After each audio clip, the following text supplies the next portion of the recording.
नमस्कार, मैं प्रोफेसर नवीन Gideon history channel में आपका स्वागत करता हूं।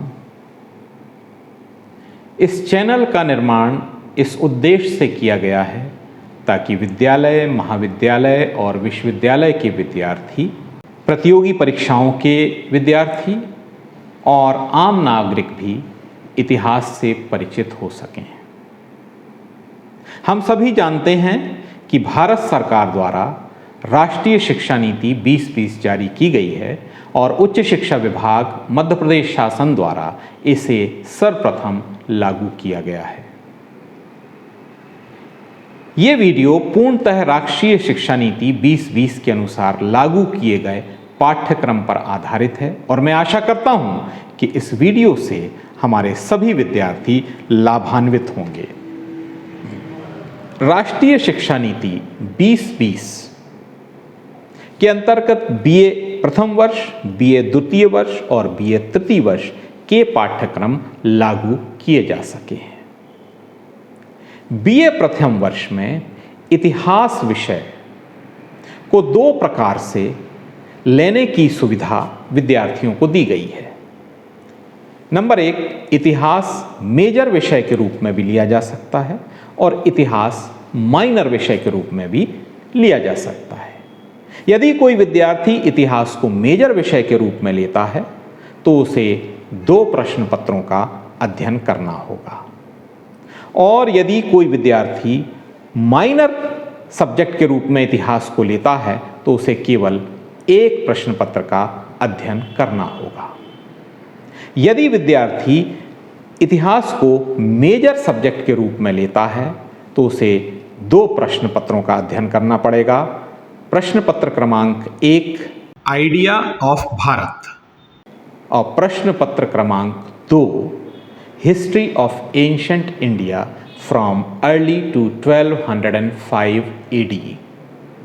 और यदि विद्यार्थी ने इतिहास को माइनर सब्जेक्ट के रूप में लिया है तो उसे केवल सेकंड पेपर का अध्ययन करना होगा, अर्थात history of ancient India from early to 1205 AD. ये वीडियो सेकंड प्रश्न पत्र पर आधारित है जिसका नाम है history of ancient India from early to 1205 AD. और आज का जो हमारा चैप्टर है वो है प्राचीन भारतीय इतिहास के स्रोत, sources of ancient Indian history. मैं आपको बताना चाहूँगा कि इतिहास के समस्त शोध स्रोतों पर आधारित होते हैं, अर्थात इतिहास लेखन का कार्य स्रोतों के आधार पर किया जाता है। अगर स्रोत प्राप्त नहीं होते हैं तो इतिहास का निर्माण नहीं हो सकता। तो प्राचीन भारतीय इतिहास को जानने के कौन कौन से स्रोत होते हैं? प्राचीन भारतीय इतिहास को जानने के 2 प्रकार के स्रोत होते हैं। नंबर 1, साहित्यिक स्रोत या लिटरेरी सोर्सेस, और दूसरे होते हैं पुरातात्विक स्रोत अर्थात archaeological sources. Literary sources and archaeological sources ये वे स्रोत हैं जो प्राचीन भारत की भौगोलिक, राजनीतिक, सांस्कृतिक, सामाजिक, आर्थिक, धार्मिक स्थितियों पर और कला पर प्रकाश डालते हैं। सबसे पहले हम देखेंगे कि साहित्यिक स्रोत क्या होते हैं और कितने प्रकार के होते हैं। साहित्यिक स्रोत पूर्णतः साहित्यिक रूप में होते हैं और साहित्यिक स्रोतों को अध्ययन की सुविधा की दृष्टि से 2 भागों में विभाजित किया जा सकता है।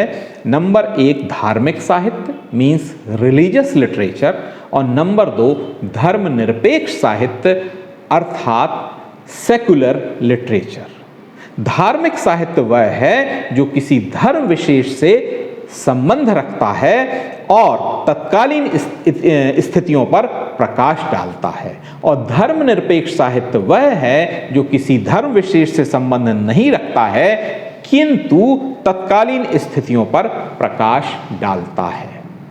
अब हम बात करेंगे धार्मिक साहित्य की, रिलीजियस लिटरेचर। तो प्राचीन भारतीय इतिहास में जो धार्मिक साहित्य पाया जाता है उसे 3 भागों में विभाजित करके अध्ययन किया जाता है। नंबर 1 ब्राह्मण साहित्य, नंबर 2 बौद्ध साहित्य और नंबर 3 जैन साहित्य। ब्राह्मण literature, Buddhist literature and Jain literature. सबसे पहले हम बात करेंगे ब्राह्मण साहित्य की। अब मैं आपको उन ग्रंथों के बारे में बताऊंगा जो ब्राह्मण साहित्य के अंतर्गत आते हैं। ब्राह्मण साहित्य में सबसे पहले नाम आता है वेद का। ये भारत के प्राचीनतम ग्रंथ हैं और इनकी संख्या 4 है। ऋग्वेद, सामवेद, यजुर्वेद और अथर्ववेद। इसके बाद जो दूसरे ग्रंथ हैं वो होते हैं ब्राह्मण ग्रंथ। इन ब्राह्मण ग्रंथों की संख्या 4 है। ऐतरेय ब्राह्मण, शतपथ ब्राह्मण, पंचविंश ब्राह्मण एवं गोपथ ब्राह्मण। ब्राह्मण ग्रंथ के बाद नंबर आता है उपनिषदों का। ये 2 होते हैं, बृहदारण्यक उपनिषद और छांदोग्य उपनिषद। 4 वेद, 4 ब्राह्मण और 2 उपनिषद। ये ग्रंथ प्राचीन भारत की भौगोलिक, राजनीतिक, सांस्कृतिक, सामाजिक, आर्थिक, धार्मिक स्थितियों पर एवं कला पर प्रकाश डालते हैं। इसके बाद नंबर आता है वेदांग। इनकी संख्या 6 है। वेदांग जो होते हैं ये वेदों के ऊपर लिखी गई टीकाएं हैं जो वेदों को समझने में मदद करती हैं। इनकी संख्या 6 है। शिक्षा, कल्प, व्याकरण, निरुक्त, छंद एवं ज्योतिष। ये 4 वेदों की टीकाएं हैं। वेदांग के बाद नंबर आता है स्मृतियों का। ये हिंदू धर्म से संबंधित या सनातन धर्म से संबंधित धार्मिक नियम हैं। ये 2 प्रकार की होती हैं, मनुस्मृति एवं याज्ञवल्क्य स्मृति। ये सनातन धर्म से संबंधित तमाम नियमों के विषय में जानकारी प्रदान करती हैं। स्मृतियों के बाद 2 और ब्राह्मण साहित्य में के अंतर्गत आने वाले ग्रंथ हैं जो है महाकाव्य अर्थात रामायण और महाभारत। ये भी तत्कालीन इतिहास पर प्रकाश डालते हैं और तत्कालीन स्थितियों को जानने में और समझने में हमारी मदद करते हैं। इसके बाद ब्राह्मण साहित्य के अंतर्गत आते हैं पुराण। इनकी संख्या 18 है। यद्यपि कुछ इतिहासकार इन्हें पूर्णतः प्रामाणिक ग्रंथ नहीं मानते हैं, किंतु पुराणों से कई ऐसी महत्वपूर्ण जानकारियां प्राप्त होती हैं जो किसी अन्य ग्रंथ में नहीं मिलती। इसलिए पुराणों को भी प्राचीन भारतीय इतिहास को जानने का एक प्रमुख स्रोत माना गया है। पुराणों की संख्या 18 है, जिनमें से 5 बहुत ही महत्वपूर्ण हैं। मत्स्य पुराण, भागवत पुराण, विष्णु पुराण, वायु पुराण और ब्रह्मांड पुराण। इसके अलावा 13 और पुराण होते हैं। ब्रह्म पुराण, पद्म पुराण, शिव पुराण, नारदीय पुराण, मार्कंडेय पुराण, अग्नि पुराण, भविष्य पुराण, ब्रह्म वैवर्त पुराण, लिंग पुराण, वराह पुराण, स्कंद पुराण, कूर्म पुराण तथा गरुड़ पुराण। तो इस प्रकार से ये जो 18 पुराण हैं ये भी प्राचीन भारतीय इतिहास पर प्रकाश डालते हैं। ब्राह्मण साहित्य के बाद नंबर आता है बौद्ध साहित्य का। बौद्ध साहित्य ब्राह्मण साहित्य की तुलना में कम है, लेकिन बौद्ध धर्म के उत्थान एवं विकास पर, महात्मा बुद्ध के जीवन पर, उनके पूर्व जन्मों पर, उनकी शिक्षाओं पर बौद्ध साहित्य विस्तार से प्रकाश डालता है। इनके कुछ ग्रंथों के नाम इस प्रकार से हैं। सबसे पहला है पिटक। पिटक की संख्या 3 होती है। सबसे पहला विनय पिटक, दूसरा सूत्र पिटक और तीसरा अभिधम्ब पिटक। ये सभी पाली भाषा में लिखे गए सूत्र हैं। सबसे पहले हम देखेंगे विनय पिटक। विनय पिटक जो है वो मठ में रहने वाले भिक्षुओं के लिए लिखे गए निर्देशों का संग्रह है, विनय पिटक। दूसरा है सूत्र पिटक। सूत्र पिटक में महात्मा बुद्ध के उपदेश दिए गए हैं। और तीसरा है अभिधम्ब पिटक। इसमें महात्मा बुद्ध के उपदेशों की दार्शनिक व्याख्या की गई है। और अभिधम्ब पिटक जो है वो 7 संग्रहों में पाया जाता है। इसके बाद जो बौद्ध साहित्य आता है वो है जातक। जातक में महात्मा बुद्ध के पूर्व जन्मों का वर्णन है और ये 549 कथाओं के रूप में पाया जाता है। अगला बौद्ध साहित्य है मिलिंद पन्हो। इसमें मिनेंडर के समय की सामाजिक एवं धार्मिक स्थिति ज्ञात होती है। इसके बाद है दीपवंश एवं महावंश। ये भी पाली भाषा के ग्रंथ हैं और ये मौर्यकालीन इतिहास पर प्रकाश डालते हैं। इसके अलावा दिव्यावदान, मंजुश्री मूलकल्प एवं ललित विस्तर ये संस्कृत भाषा के ग्रंथ हैं और तत्कालीन इतिहास पर प्रकाश डालते हैं। इसके अलावा और भी कई बुद्धिस्ट लिटरेचर है, लेकिन यहाँ समय की मर्यादा है, सारे ग्रंथों के नाम यहाँ नहीं बताए जा सकते, लेकिन जो महत्वपूर्ण ग्रंथ थे वो मैंने आपको बताने का प्रयास किया है। तो इस प्रकार हमने देखा ब्राह्मण ग्रंथ, बौद्ध ग्रंथ और अब हम देखेंगे जैन ग्रंथ, जैन साहित्य। 2 बहुत ही महत्वपूर्ण इनके ग्रंथ हैं, भद्रबाहु चरित और परिशिष्ट पर्व। इनके लेखक हैं हेमचंद्र और ये दोनों ही ग्रंथ चंद्रगुप्त मौर्य के संबंध में जानकारी प्रदान करते हैं। इसके बाद है पुण्याश्रवसव कथाकोश लोक विभाग। ये ग्रंथ तत्कालीन भारत के राजतंत्रों एवं गणतंत्रों की जानकारी प्रदान करते हैं। तो इस प्रकार से हमने देखा कि ये वे ग्रंथ थे जो किसी न किसी धर्म विशेष से संबंधित थे, लेकिन फिर भी प्राचीन भारतीय इतिहास को जानने में हमारी सहायता करते हैं। अब हम बात करेंगे धर्म निरपेक्ष साहित्य की, सेकुलर लिटरेचर की। ऐसा लिटरेचर जो किसी विशेष धर्म से संबंध ना रखता हो, इसे कई लोग सामान्य साहित्य के रूप में भी बोलते हैं। सबसे इंपॉर्टेंट है इसमें अर्थशास्त्र, जिसके लेखक चाणक्य हैं या कौटिल्य हैं।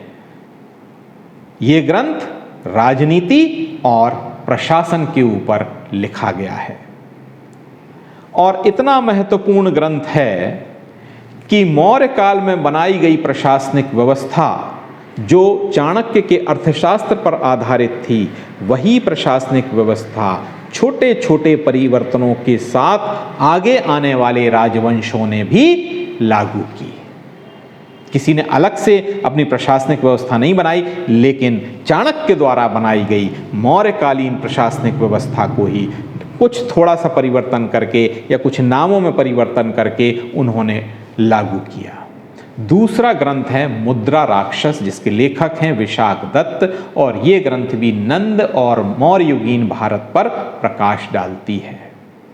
तीसरा ग्रंथ है मालविकाग्नि मित्र, जिसके लेखक कालिदास हैं।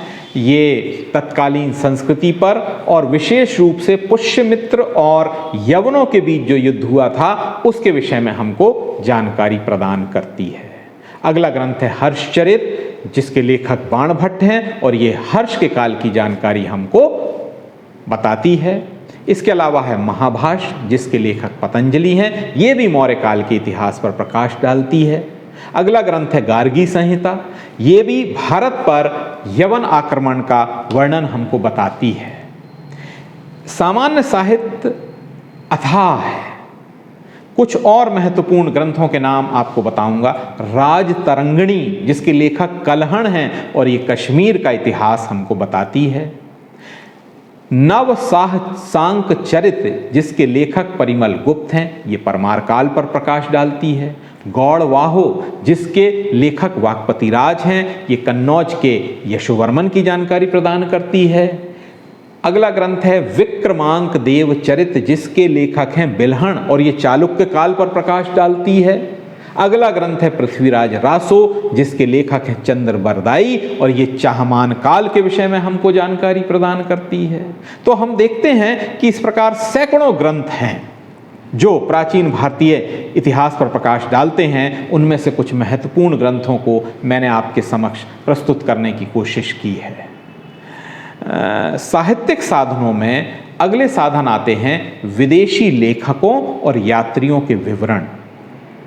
प्राचीन काल में विदेशों से कई यात्री यहाँ आए, वो भारत में रहे, भारत की उन्होंने जानकारी प्राप्त की और लौट के जब वो गए तो अपनी भाषा में उन्होंने भारत के विवरण को लिखा। बाद में उस विवरण को ब्रिटिश इतिहासकारों ने अंग्रेजी में लिखा और तत्पश्चात अनुवाद होने के बाद वो ग्रंथ अब हिंदी में भी उपलब्ध हो गए हैं। तो विदेशी लेखकों और यात्रियों के जो विवरण हैं वो भी प्राचीन भारतीय इतिहास को जानने में अत्यधिक मददगार सिद्ध हुए। अब हम सबसे पहले बात करते हैं यूनान की। मैं बता चुका हूं कि यूनान के हेरोडोटस को इतिहास का जनक माना जाता है। हेरोडोटस ने 5वीं शताब्दी ईस्वी पूर्व में भारतीय सीमा प्रांत व हखमी साम्राज्य के मध्य राजनैतिक संपर्क पर प्रकाश डाला है।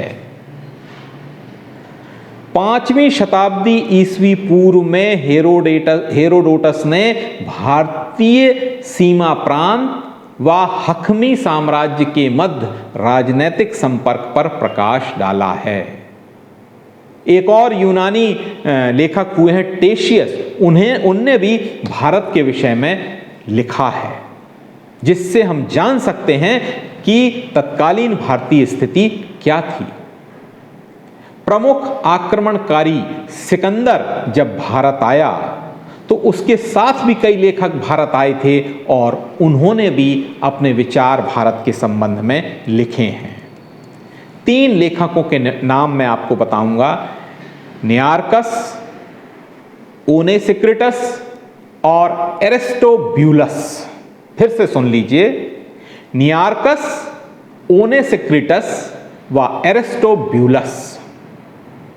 इनके विवरणों से सिकंदर के भारत पर आक्रमण के विषय में जानकारी प्राप्त होती है और तब भारत की क्या स्थिति थी वो भी हमें इनके विवरणों से पता चलता है।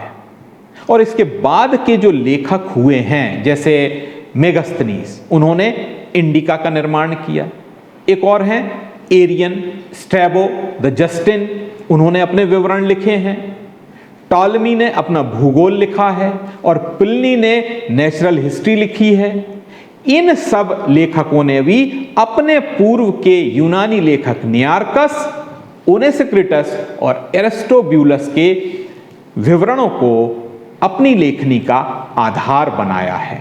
तो इस प्रकार हम देख सकते हैं कि किस प्रकार से विदेशी लेखकों के और यात्रियों के विवरण भी प्राचीन भारतीय इतिहास पर प्रकाश डालते हैं। यूनान के बाद दूसरा प्रमुख देश है चीन। यहां से भी कई यात्री भारत आए हैं जिन्होंने भारतीय स्थितियों पर प्रकाश डाला है। नंबर 1 आता है सुमाची। ये चीन का प्रथम इतिहासकार था जिसने भारत के विषय में लिखा है। दूसरा है फाहियान, ये गुप्तकाल में आया था और इसने गुप्तकाल के विषय में लिखा है। फिर आया था वेंसांग, ये हर्षवर्धन के काल में आया था इसलिए इसने वर्धन काल के विषय में लिखा है। फिर है इत्सिंग जो गुप्तोत्तर काल में आया था इसलिए इसने गुप्तोत्तर काल के विषय में लिखा है। मैं आपको बताना चाहूंगा कि ये वे यात्री थे जो ज्ञान की खोज में और पवित्र स्थानों के दर्शन हेतु भारत में आए थे। इन यात्रियों ने अपनी यात्रा के विवरण लिखे हैं, जिनमें भारत की संस्कृति, धर्म, रीति रिवाजों, राजनीतिक स्थिति व शिक्षा के विषय में वर्णन किया है। इसके अलावा भी कई विदेशी यात्री यहाँ आए हैं, जिन्होंने अपने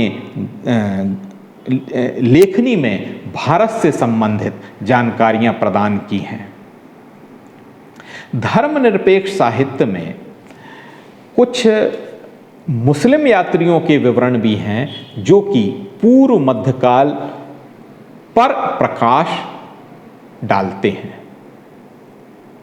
पूर्व मध्यकाल भारतीय इतिहास का बहुत ही महत्वपूर्ण काल है। पूर्व मध्यकाल में कोई ऐसा शक्तिशाली सम्राट भारत में नहीं था जो संपूर्ण भारत को एकता के सूत्र में बांधता। भारत कई छोटे छोटे भागों में बटा हुआ था और उन भागों पर छोटे छोटे राजवंश राज्य कर रहे थे। ऊपर से यदि हम देखें, चाहमान वंश, प्रतिहार वंश, परमार वंश, कलचुरी वंश, पाल वंश, सेन वंश, सोलंकी वंश, ये उत्तर भारत पर राज्य कर रहे थे। दक्षिण भारत की हम बात करें तो चोल वंश, पल्लव वंश, चालुक्य वंश, राष्ट्रकूट वंश, ये राज्य कर रहे थे। तो संपूर्ण भारत जो था वो कई टुकड़ों में बटा हुआ था, जहाँ पे अलग अलग राजवंश राज्य कर रहे थे। तो पूर्व मध्यकाल में कई मुस्लिम यात्री आए हैं, जिन्होंने भारत के विषय में लिखा है। सबसे पहले मैं बात करूंगा अल-बरूनी की, जिनकी कृति का नाम है तहकीक-ए-हिंद। तहकीक-ए-हिंद में उन्होंने भारतीय संस्कृति के संबंध में बहुतायत से लिखा है। दूसरे यात्री हैं अल-बिलादुरी। इनके ग्रंथ का नाम है किताब फुतूह अल-बुल्दान, और ये अपने ग्रंथ में विश्व में अरब आक्रमणों और उनकी विजयों के विषय में वर्णन करते हैं। तीसरे यात्री हैं सुलेमान। ये अपने ग्रंथ में प्रतिहार एवं पाल शासकों के आर्थिक, राजनीतिक एवं सामाजिक स्थितियों का वर्णन करते हैं। एक और मुस्लिम यात्री हैं अल-मसूदी। ये अपने विवरण में राष्ट्रकूटों और प्रतिहारों के विषय में जानकारी प्रदान करते हैं। तो देखिए, इस प्रकार से कितना साहित्य जो प्राचीन काल में और पूर्व मध्य काल में लिखा गया, और जो हमें प्राचीन भारतीय इतिहास को जानने में मदद करता है। इसके अलावा भी ढेरों साहित्य है जो तत्कालीन भारतीय स्थितियों पर प्रकाश डालता है। अब हम बात करेंगे पुरातात्विक स्रोत या आर्कियोलॉजिकल सोर्सेस। इन्हें अध्ययन की सुविधा के लिए हम 5 भागों में बांट लेते हैं। नंबर 1 अभिलेख, नंबर 2 स्मारक, नंबर 3 मुद्राएं, नंबर 4 प्रतिमाएं और नंबर 5 उत्खनन से प्राप्त अन्य सामग्री। प्राचीन भारतीय इतिहास को जानने का सबसे विश्वसनीय स्रोत है अभिलेख। ये शिलालेख भी हो सकता है, स्तंभलेख भी हो सकता है, ताम्रलेख भी हो सकता है, पात्रलेख भी हो सकता है, मूर्तिलेख भी हो सकता है और मुद्रा लेख भी हो सकता है। ये सबसे विश्वसनीय इसलिए है क्योंकि ये उस काल में लिखा गया है और जो आज तक उचित स्थिति में है। कई पुरातत्व के जो संग्रहालय हैं उनमें कई अभिलेख हमको देखने को मिलते हैं, और आर्कियोलॉजिकल सर्वे ऑफ इंडिया ने अभिलेखों से संबंधित कई कॉर्पस निकाले हैं, जिसमें उनने भिन्न भिन्न राजवंशों के अभिलेखों का संग्रह कर ओरिजिनल फॉर्म में और उसके बाद उनका इंग्लिश ट्रांसलेशन भी पब्लिश किया है। तो सबसे विश्वसनीय आर्कियोलॉजिकल सोर्स होते हैं इंस्क्रिप्शंस या अभिलेख। दूसरे होते हैं स्मारक। ये मंदिर भी हो सकते हैं, मस्जिद भी हो सकते हैं, चर्च भी हो सकते हैं, महल भी हो सकते हैं, किले भी हो सकते हैं, स्तूप भी हो सकते हैं, जो आज कुछ जीर्णशीर्ण स्थिति में भी हैं और कुछ अच्छी स्थिति में भी हैं। ये भी तत्कालीन भारत की धार्मिक स्थितियों पर प्रकाश डालते हैं। इन स्मारकों में यदि मैं बात करूं मंदिरों में, तो मंदिर में किस देवता की प्रतिमा विराजमान है, उस मंदिर को किस शासक ने बनवाया था, जिस शासक ने बनवाया था उसकी निष्ठा किस धर्म में थी, ये पता चल जाता है। वो बुद्धिस्ट था, जैन था, शैव था, वैष्णव था, ये सारी जानकारी उसके द्वारा बनाए गए मंदिरों से पता चल जाती है। कुछ ऐसे सम्राट हुए हैं जिन्होंने मस्जिद भी बनवाए हैं, कुछ ने किले भी बनवाए हैं, कुछ ने स्तूप भी बनवाए हैं, कुछ ने जैन मंदिर बनवाए हैं। तो जिस भी शासक ने जो बनवाया है वो उस समय की धार्मिक स्थिति को हमारे सामने लाता है। तीसरा है मुद्राएं। ये कई प्रकार की मिली हैं। स्वर्ण मुद्राएं मिली हैं, रजत मुद्राएं मिली हैं, ताम्र मुद्राएं मिली हैं, मिश्रित धातु की मुद्राएं मिली हैं। ये तत्कालीन आर्थिक स्थिति पर प्रकाश डालती हैं। जैसे यदि किसी राजवंश की केवल स्वर्ण मुद्राएं प्राप्त हुई हैं तो इतिहासकार ये मान लेता है कि उस राज्य की आर्थिक स्थिति सुदृढ़ रही होगी। यदि किसी राज्य की या राजवंश की केवल ताम्र मुद्राएं मिलती हैं तो इतिहासकार ये स्वीकार कर लेता है कि उसकी आर्थिक स्थिति उतनी अच्छी नहीं रही होगी जितनी कि उस राजवंश की जिसने केवल स्वर्ण मुद्राएं प्रचलित की। तो इस प्रकार से मुद्राएं जो हैं ये तत्कालीन आर्थिक स्थिति पर प्रकाश डालती हैं। इस पे अभिलेख भी लिखे गए हैं। जैसे मैं बात करूं, समुद्रगुप्त की मुद्रा पर सरस्वती विराजमान है, वीणा बजाते हुए दिखाया गया है। तो ये सब समुद्रगुप्त का सरस्वती जी के लिए निष्ठा को प्रदर्शित करता है। अंदाज लग जाता है कि समुद्रगुप्त सरस्वती जी का उपासक रहा होगा। एक मुद्रा में उसको शेर का शिकार करते हुए दिखाया गया है, अर्थात हम जान सकते हैं कि समुद्रगुप्त शिकार का शौकीन रहा होगा। तो इस प्रकार से हम देखते हैं कि मुद्राएं भी प्राचीन भारतीय इतिहास को जानने में हमारी मदद करती हैं। अगला पुरातात्विक स्रोत है प्रतिमाएं। ब्राह्मण प्रतिमाएं मिली हैं, बहुत संख्या में हैं। जैन प्रतिमाएं मिली हैं, बौद्ध प्रतिमाएं मिली हैं। ये प्रदर्शित करती हैं कि उस काल में कला का क्या स्वरूप है। कई तो बहुत ही सुंदर सुंदर प्रतिमाओं का निर्माण प्राचीन काल में किया गया है, जो प्रतिमाएं आज भी कई संग्रहालयों में सुरक्षित हैं। आप लोग जाके देख सकते हैं कि किस उच्च कोटि की कला उस काल में पाई जाती थी। तो प्रतिमाएं जो हैं उस काल के कला को हमें बताती हैं, उस काल की धार्मिक स्थिति को हमें बताती हैं। पांचवा है उत्खनन से संबंधित अन्य सामग्री। उत्खनन जो पुरातत्व विभाग द्वारा किया जाता है, इससे मुद्राओं या प्रतिमाओं के अलावा भी कई चीज़ें निकल के आती हैं। जैसे खिलौने आते हैं, मृणमूर्ति आती हैं, मृदभांड आते हैं, कई जगह से कुछ सुइयाँ निकली हैं, कई जगह से अन्न के दाने निकले हैं, कई जगह कंकाल निकले हैं। तो उत्खनन से जो प्राप्त सामग्री होती है उसकी कार्बन डेटिंग करने के बाद या डीएनए टेस्टिंग करने के बाद ये पता चल जाता है कि वह सामग्री कितनी पुरानी है और उस समय वहाँ किस राजवंश का साम्राज्य था। तो इस प्रकार से हम देखते हैं कि अभिलेख, स्मारक, मुद्राएं, प्रतिमाएं और उत्खनन से प्राप्त जो अन्य सामग्री है वो भी प्राचीन भारतीय इतिहास को जानने में हमारी मदद करती है। लेकिन मैं फिर आपको एक बार बताना चाहूँगा कि इन पांचों सामग्रियों में जो सर्वाधिक प्रामाणिक स्रोत हैं वे अभिलेख होते हैं।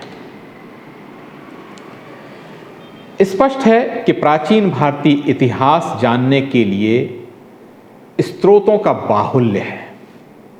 अनेक साहित्यिक एवं पुरातात्विक स्रोतों से भारतीय इतिहास पर व्यापक प्रकाश पड़ता है।